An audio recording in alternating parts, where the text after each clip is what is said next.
classic flying saucer was seen and videotaped darting, soaring, and then disappearing into thin air. And the question we've come to ask is, what was it? And should we be afraid? Tonight, an exclusive report. Do you know what's really flying in our skies? In these days of terrorism and all the threats and everything, that something that would invade our airspace is ignored. That doesn't make sense. Do unidentified flying objects pose a new and dangerous threat? The thought of something like Independence Day where this giant shape is coming over the city. 1 year ago, UFOs invaded Phoenix airspace. While some believe they have the answers, for most, the mystery has just begun. I never took my eyes off the lights, and I saw a window. What's the real story behind the Phoenix lights, and why haven't unsuspecting Americans been told the whole truth? And the response then, if it's a classified test, is of course to deny it. That's what you're supposed to do, and the government handbook says you have no comment. Then, is there a connection between this object and the most historic UFO encounters in history? Key eyewitnesses and investigators are risking everything in search of the answers. I felt that they were going to hit us. Now, this compelling new footage has experts wondering. Smoking gun or hoax? I say smoking gun. It's a special investigation hosted by Jim Forbes, on location right where this groundbreaking UFO was videotaped. That building is where the infamous videotape was shot. With special correspondent Alison Holloway in Phoenix.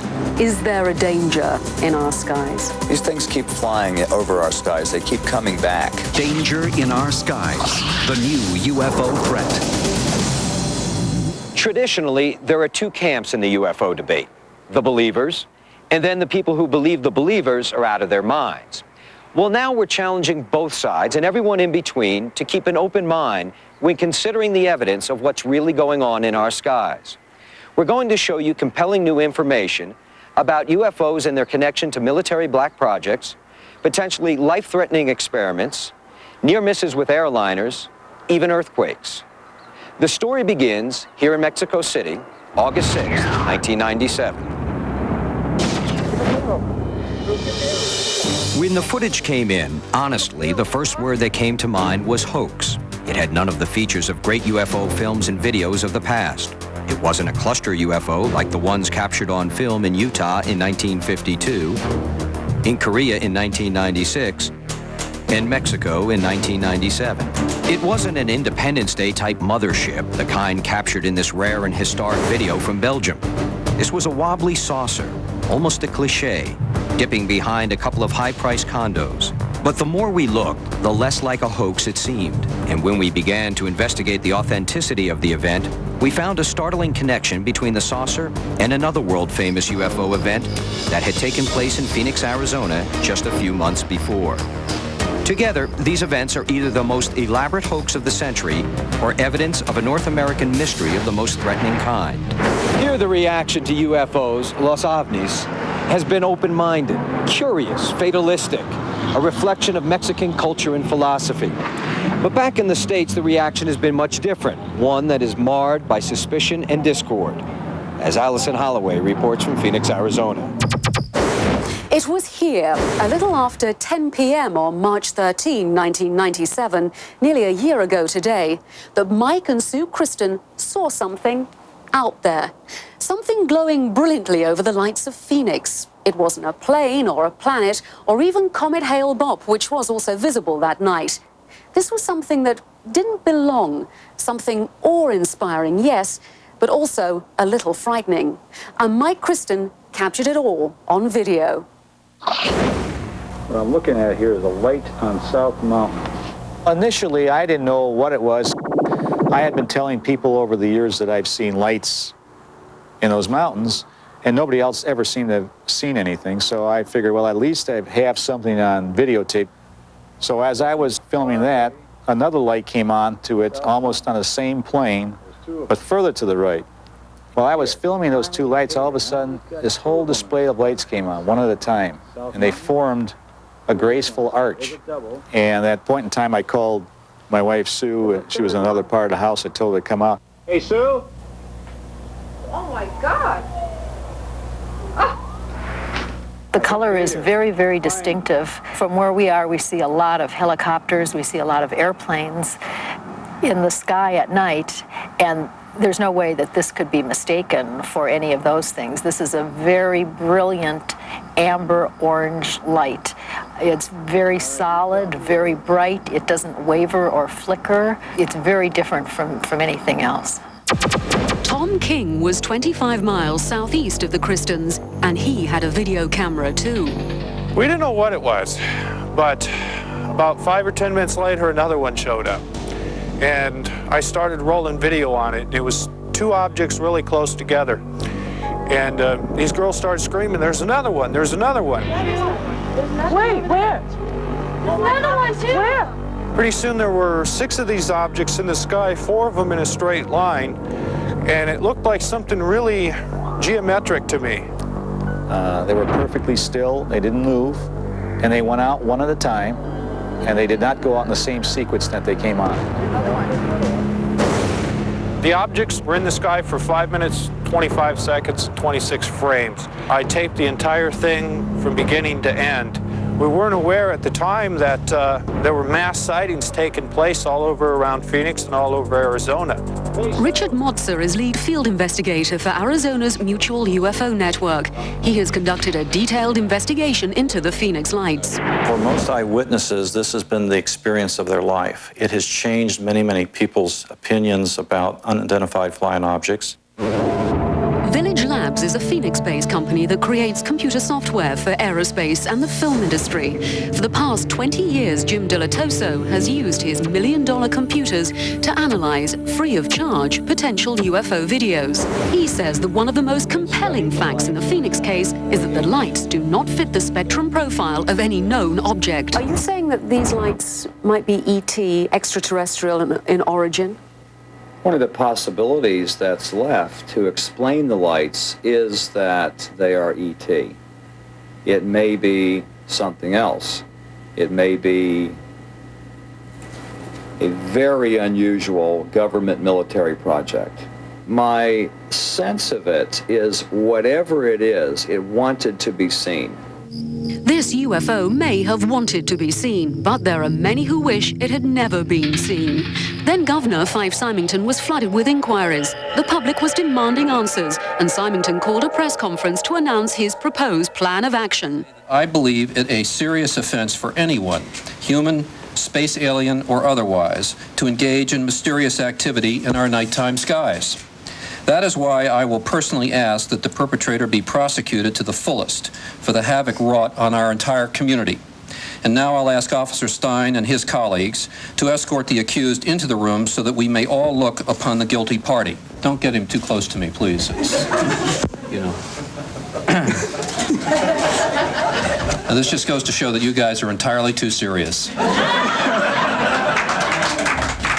Perhaps Governor Symington, who was on the verge of being indicted for bank fraud and false representation, probably thought this alien joke would win him points with the press.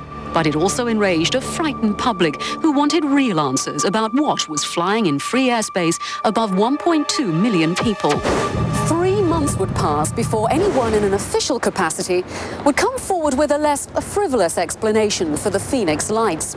According to this letter from Captain Drew Sullins of the Maryland National Guard, the Guard was on a training run on the backside of the Estrella Mountains that night. And what the good people of Phoenix saw March 13, 1997, were military flares deployed in the wrong place.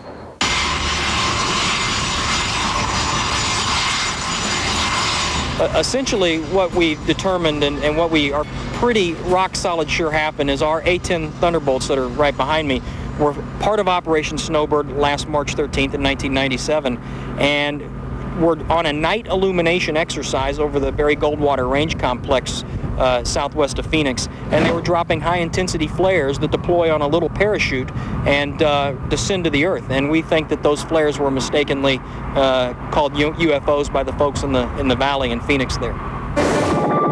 This is a view of the Estrella Mountains from Mike and Sue Kristen's backyard, from where they shot their video. The Barry Goldwater test range is behind the mountains, but the Kristens and many other eyewitnesses insist they saw the lights on the Phoenix side of the mountains.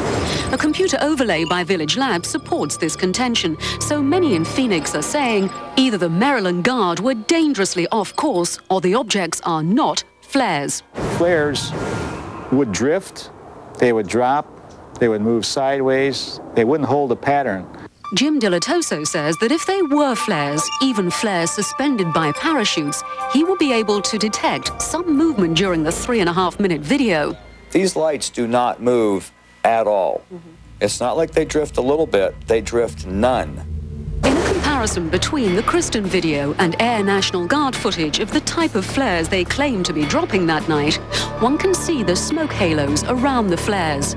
Obviously, videotaping conditions are not comparable, but there were no eyewitness accounts that mentioned smoke, halos, or parachutes. And just a few months ago, on January 14, 1998, it happened again. The same orange orbs of light appearing in the same place. And once again, Mike Kristen was ready. Hey, we got three. We got three. Three. Yeah. There are three right there, right now. Listening to your voice on the tape, on your video, Sue, you sound excited, but I also detect something else in your voice. A little bit of fear, a little bit of apprehension. I do have to admit that, yes. Okay, this is amazing. This is totally amazing. Okay, we got have lights. 1, 2, 3, 4, 5. This time, I was definitely excited, but I was a bit intimidated by what was happening, and I was a little bit concerned. It was a bit scary and a bit freaky. This is unusual. So what were they?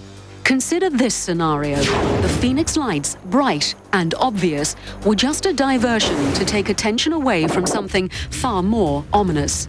An enormous UFO the military or some other agency or some other civilization didn't want you to see.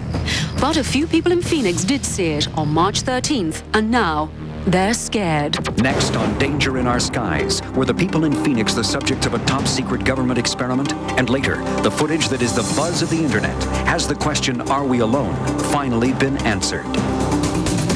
There is hailed by some as the smoking gun of UFO reality, and reviled by others as an elaborate hoax. Phoenix, Arizona, March 13th, 1997. This arc of light fuels bitter debate, and no one can agree. Are they flares, a military black project, or evidence that we are not alone in the universe? This is one area where Mexico and Phoenix run on parallel tracks. Conflicting reports, misinformation, untrained eyewitnesses, all obstacles getting in the way of finding the truth. In Phoenix, early reports were so muddled, the real story of what happened on March the 13th was almost lost in the confusion. After 10 p.m., hundreds of people began calling local TV, radio, and newspaper reporters. Most were reacting to the amber 10 p.m. lights, but a few seemed to be talking about another UFO event altogether. Local talk radio host Erskine Payton got the earliest calls on the 8 p.m. triangular UFO. The initial witnesses all had a fairly common denomination. This is what they saw, this is how it moved, this is where it went, this is what went on. I trust the early witnesses. I said it on my radio program the second week of the program. Listen to what these people say, because these people are telling the truth. Two of those early eyewitnesses were a Southwest Airlines pilot and his wife, who were driving across the valley floor. Pilots usually don't talk about UFOs, so they have asked us to obscure their identity. As it was flying away from me, then the realization hit me that I don't know what I just saw. Did you try and rationalize in your mind what you were seeing? Oh yeah, at a glance, when I first saw them, I even said, it's just a flight of fighters. And then I realized it wasn't fighters. The line of sight of the flight through the sky was too slow, and there wasn't any noise. Although there were dozens of other eyewitnesses to the 8 p.m. sighting, there is only one videotape known to exist. Because the original video is of such poor quality, we've added some contrast and highlighted the area around the UFO.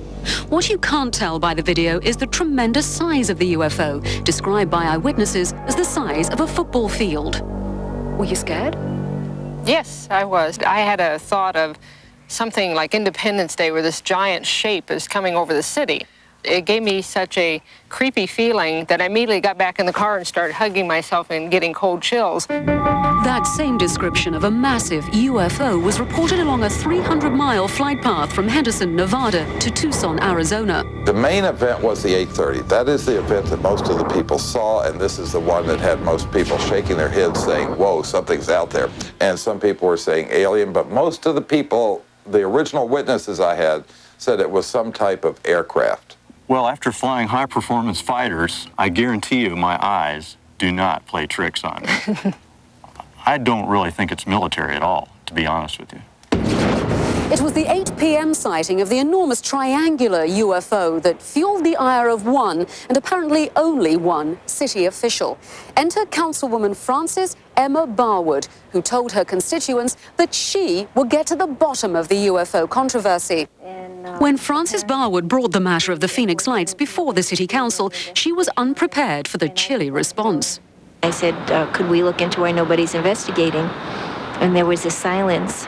You know, kind of curious, especially since people are starting to ask more questions. Thanks. Thank you. Councilman Siebert. After the meeting was over, one of the deputy city managers came over to me and he said, you know, you shouldn't have asked that. You really opened Pandora's box. And Pandora's box was full of ridicule, as this political cartoon illustrates. You know, it was like when you don't want somebody to talk about something, what you'll do is the scorn factor so that they avoid that, and that's pretty sad. You would think in these days of terrorism and all the threats and everything that something that would invade our airspace is ignored. That doesn't make sense. I mean, what are they doing? What is their job? And if they're ignoring things like that, then that's a frightening thought too. If I'd been living here, I'd be very worried. I mean, I'd want to know, is there a danger in our skies? When the Phoenix Lights happened, kids were afraid. To them, it's dangerous that there's no explanation and that they have to live wondering what that is and if it's coming back and what it's going to do to them. There have been many theories about the 8 o'clock sighting. What's your theory? I think that I'm split between a black project and a possible, illusionary weapon at this time. It's being suggested that some, if not all of the activity here, is the result of influence technology. Now, that's what the American military calls its experiment in mass mind control, which is designed to confuse the enemy on the battlefield. Now, that sounds far-fetched, maybe even a bit wacky, but it is real technology. And Alison Holloway has found an eyewitness in Phoenix who may have been an unwitting victim of influence technology. The woman you're about to hear from is a school teacher. She has asked for anonymity. The lights were coming toward us as we were heading north. And there were 5 lights. Looked like there was a gap, like a missing man formation. As we turned east onto Happy Valley Road, there was a split 1 or 2 second time in there. I never took my eyes off the lights. And I saw a window, and it was like an arch-shaped, body-length, frosted window with like a side view of a humanoid type of figure. Describe the humanoid figure. You could see a head, a torso, like a buttocks, legs. Something about the head. It was like a little shelf off the back. I couldn't see any detail. I just saw the shape through this window. It's the best it's the only way I know to describe it. Christine realizes that what she is saying sounds a little crazy, and frankly, we were extremely skeptical until we interviewed Chris and Janet Morris. The Morrises are experts in non-lethal weapons technology. They are consultants to the Defense Department, CIA, NSA, and world-renowned think tanks. The technology necessary to project three-dimensional images to a point in space requires no new breakthroughs in science. We have the technology now. Overall, the non-lethal weapons development program is aimed at giving our military options between talking and shooting. specific system development, we really can't talk about. But the Morrises did talk in general about secret military experiments with lifelike 3D projections in the sky called holograms. Holograms on a battlefield would be to divert the attention of the enemy, to deliver propaganda or something very frightening to make the enemy run away if you think that he will believe that what you are sending is really an angel, a devil, a UFO. And where could this type of weaponry be tested? Perhaps not coincidentally, along the US-Mexico border at the Army's electronic proving ground in Fort Huachuca, Arizona. Keep in mind that test facilities like Fort Huachuca in Arizona are electrical optical test beds, and part of what they're testing are the effects of these electro-optical devices on a target population. And the target population may be us. America has to test American equipment in America. American citizens have been damaged by testing. When danger in our skies returns, 2 laser beams, 2 UFOs. Is it friend or alien foe? And later, the exclusive UFO footage, uncensored and uncut.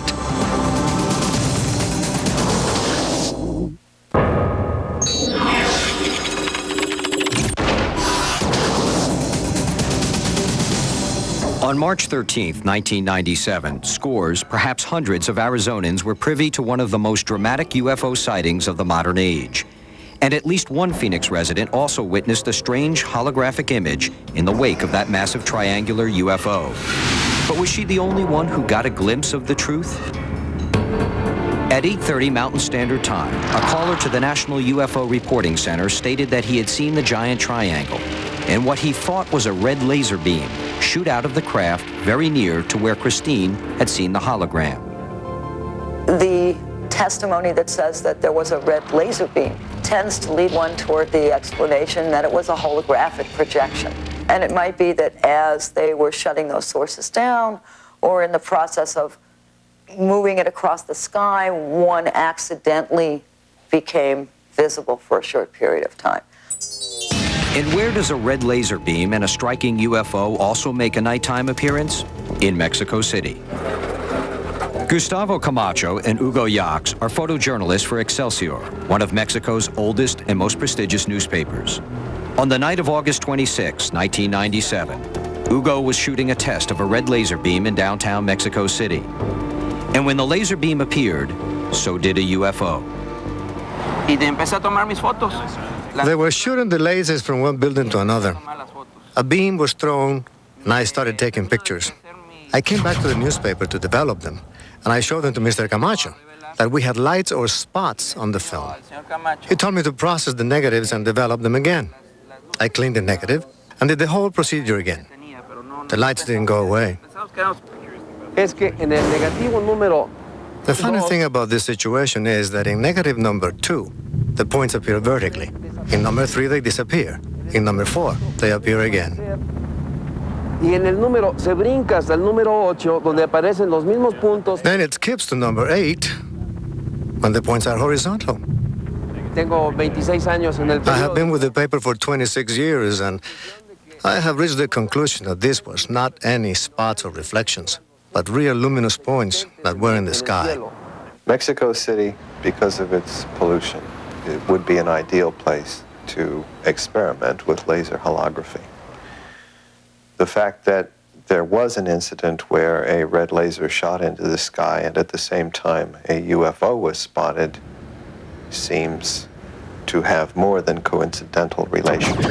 And perhaps the fact that the big saucer of '97 appeared on one of the smoggiest days of the year is no coincidence either. If influence technology is also at work here in Mexico City, it would have to date back to July the 11th, 1991. That's the day when UFO fever turned red hot with an extraordinary event that was witnessed by tens of thousands of people.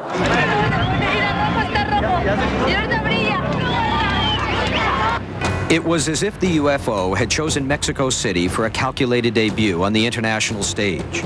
On July 11th, 1991, the eyes of the world were already trained on the skies for one of the greatest solar eclipses of the century. And as the moon obscured the sun, there it was. A brilliant UFO hovering in the west. Traffic stopped all over Mexico City. Thousands of people saw it. And Father Manuel Ferrer was one of dozens of eyewitnesses with home video cameras. You've been a Catholic priest for 18 years. Yeah.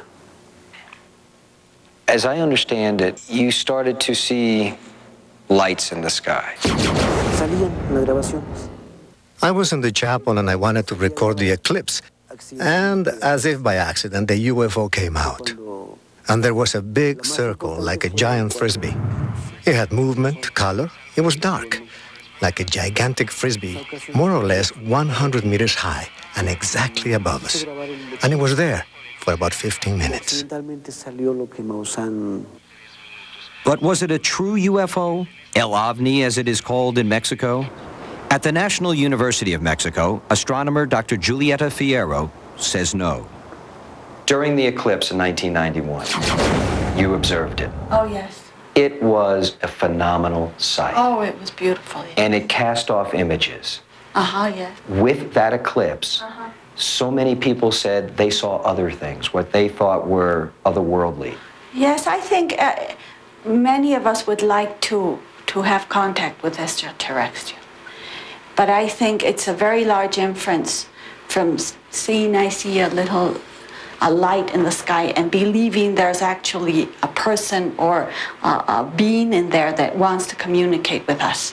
Have you yourself ever looked to the sky and seen something that you can't explain? No. While science has plenty of answers for what they're not, the sheer number of UFOs that have been seen and videotaped in and around Mexico City since 1991 have everyone baffled by what they are.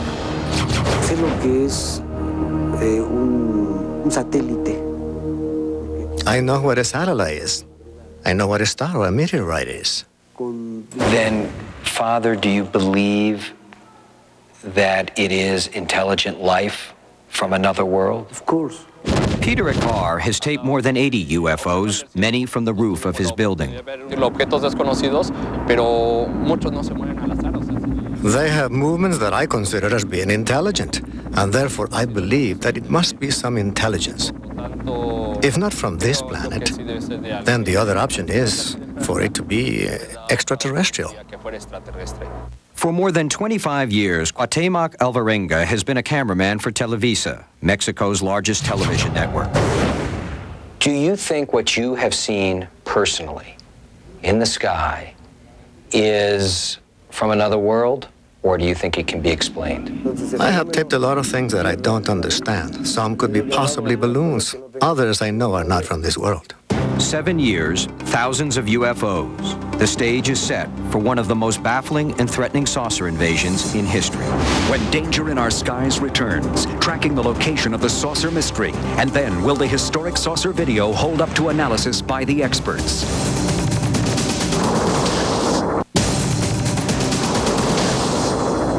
When the first wave of UFOs hit Mexico City in 1991, the first journalist on the front line of the investigation was Jaime Maussan.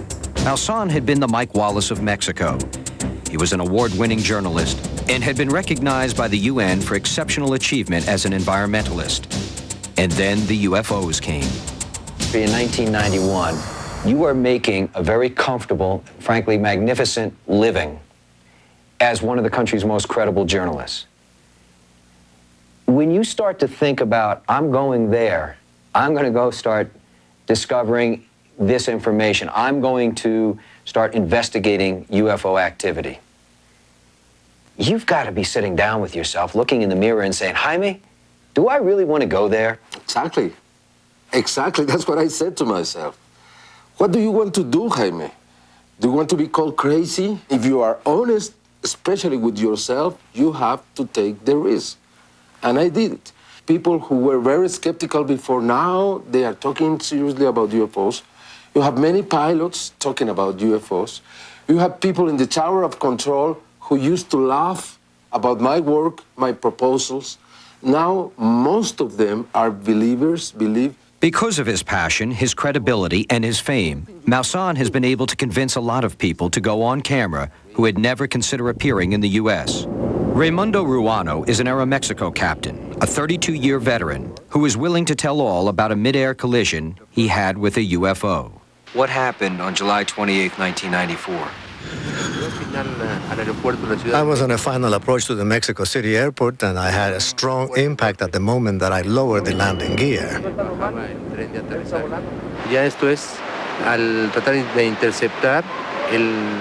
I immediately told the control tower, this is an emergency. This is an emergency.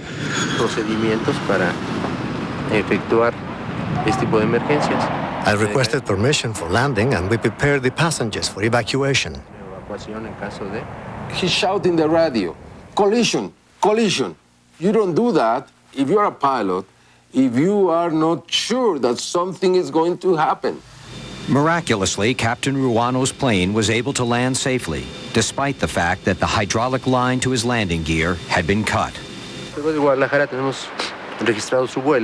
Radar control told me, Captain, when you entered the Mexico area, you were on radar control and on the screen as you were coming in.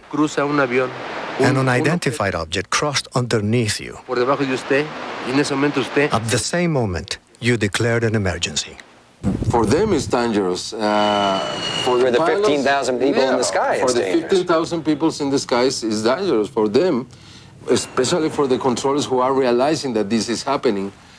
But what I am trying to explain you is that I don't feel there is some purpose that they want to be dangerous. I'm not asking intent. I'm asking reality. Yes. If there are objects in the sky, pilots are encountering them, yes. Air traffic controllers say they are seeing them on their radar screens. We have to be concerned. We have to be concerned. Accidents happens as a universal law. Does the appearance of an enormous saucer over Mexico City pose a similar threat? Whether real or a holographic projection, if that is an actual object in the sky, undetected and uncontrolled by air traffic controllers, the threat is real.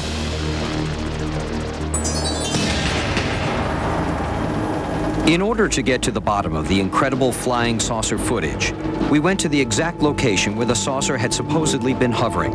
We were looking for answers, for eyewitnesses, anyone who may have had a part in the mysterious sighting on that day. Anyone, that is, who would be willing to talk about it.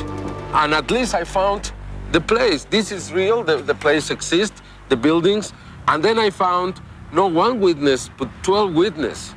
Some of them were just under the object, others who saw it far away, others who didn't see the object, but remember that their animals went absolutely crazy that same day. You presented this video. You presented the video at first without knowing where it was.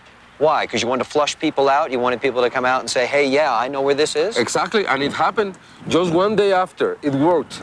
And for me, it was very important because I found the place, the physical existed. This was not a photographical trick. But you're also telling me that you can't authenticate it without talking to the photographer. Absolutely. But the story's consistent with everyone you have spoken to. Exactly. One eyewitness to the August 6, 1997 saucer was 13-year-old Cassandra. Can you show me where you were standing when you saw it? ¿Podrías decirle dónde lo viste cuando estabas parada? It was in the middle of those two buildings. I was scared. Was it wobbling, floating? Se movía así? At first it was still, but was wobbling. Then after it balanced, it shot out toward the corner of the buildings, and then it disappeared. As our interview progressed, Cassandra told us that the object had been spinning and that she thought she saw windows. She also revealed that right after the sighting, she told her father about the UFO, but he had not believed her. Had you seen the video yet? No. Have you seen it since? Sí. Is that what you saw? Sí. Don't you think that if there were a craft that large hovering over that building, that more than 12 people would have come out and said they had seen it? We have found 12 witnesses. If we want to look for more, we could find more. We continued to look.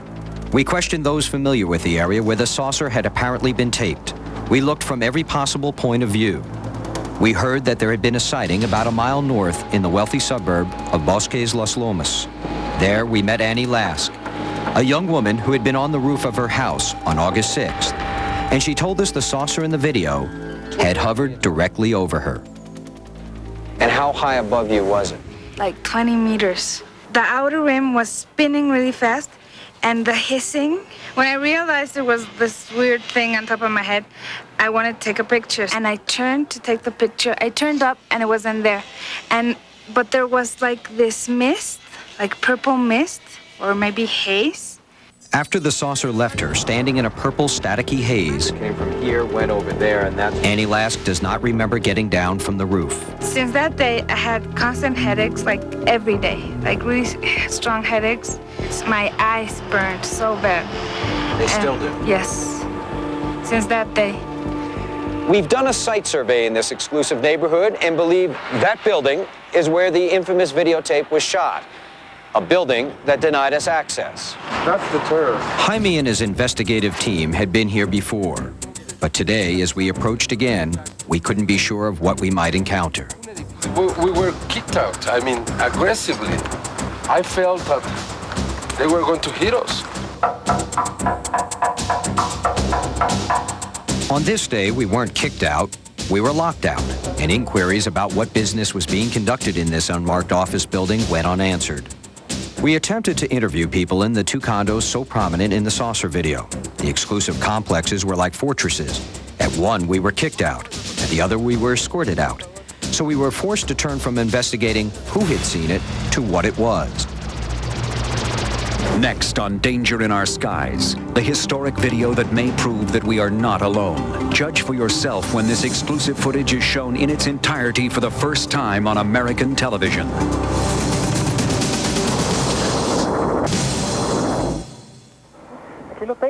Now, for the first time in its entirety, you are seeing the Mexico City saucer just as we first saw it. We haven't enhanced or manipulated the footage, and we haven't removed anything. Translation is being withheld because of the nature of the language used. Let's just say the shooter and his friend are very excited.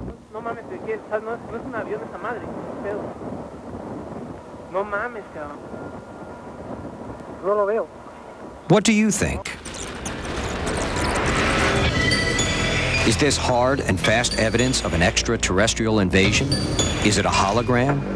Or an experimental craft deployed by the military? Or is it indeed a most elaborate hoax? Here's what we found out. The footage was delivered anonymously to Jaime Maussan's offices at Televisa. Now we are taking the footage to Propulsion Aviation and video analysts for their opinions. Alison Holloway interviewed David Froning, who is a propulsion engineer and 30-year veteran of McDonnell Douglas. What's your best guess at what this is? I think it's an intelligently controlled craft. It looks like it's being propelled by what we call field propulsion, a propulsion or a mode of impulsion which we ourselves have not fully developed yet. This country has built vehicles that are lenticular in shape, just like that. They're driven by high-performance gas turbine engines that can kind of fly around in the sky just like this did.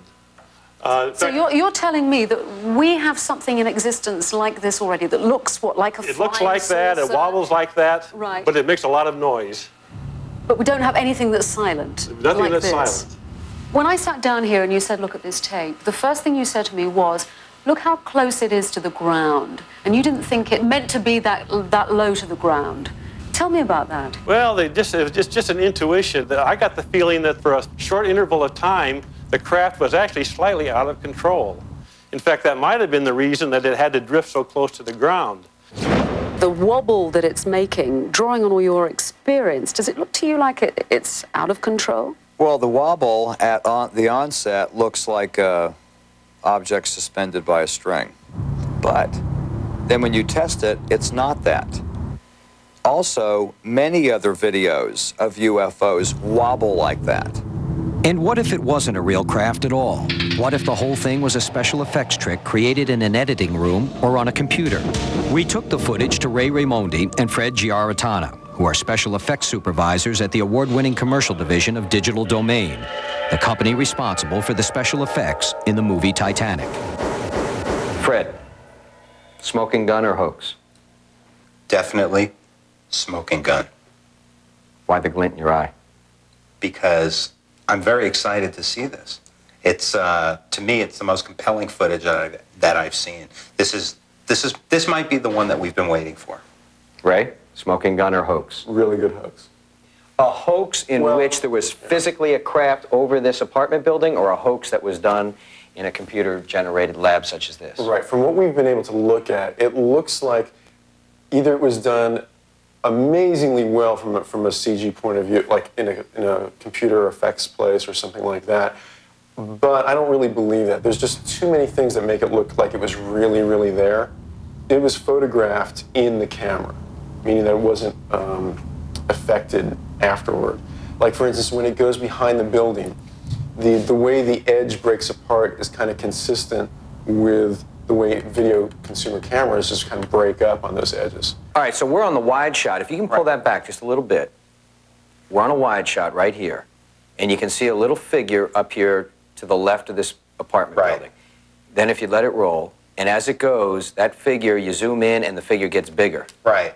Yeah, that's a difficult effect to do. Yeah, the first thing we noticed was just that if it was done as an effect, it was done seamlessly, because the zoom part it's natural. The hand holding of the camera is all natural, and whatever that is stays exactly with it perfectly. How was it done then?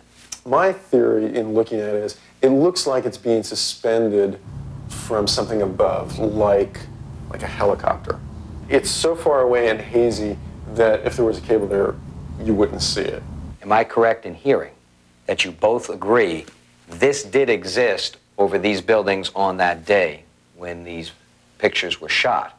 More than likely. You disagree whether it's a man-made hoax or a real deal craft of some sort. But how hard would it be to create a believable hoax? With a home video camera and their effect computer, Fred and Ray made this on a coffee break. What you're seeing here, this pie plate in the sky, we did literally in a half an hour. If this were for a commercial client or a motion picture client, we would have spent maybe a week with this shot. It would have been perfect. You would believe it as much as you believe the Mexico City shot. We're doing this this is $1 million visual effects system here. This is the best. This is the best. This is Cadillac right here. So it doesn't come any better than this. But it's not the only one in the world. No, and I know there's a few in Mexico. It was a misty day. Who knows what all the mechanisms are available for stealth and cloaking of these kinds of ships? What if the pilots of this ship realized when the person shooting the video had them locked on, holy smokes, somebody can see us now, and they revved up their engines, got out of there? I think if this was a hoax, they would have come out already. If in 6 months, 2 years, nothing has happened. The truth hasn't come out, but nobody has proved this wasn't real. Then I think we have the real thing. But in the shadow world between UFO, Black Project, and hoax, there are no absolute truths. We may never know if the real danger is imaginary, coming from our own government, or most chilling of all, coming from the stars.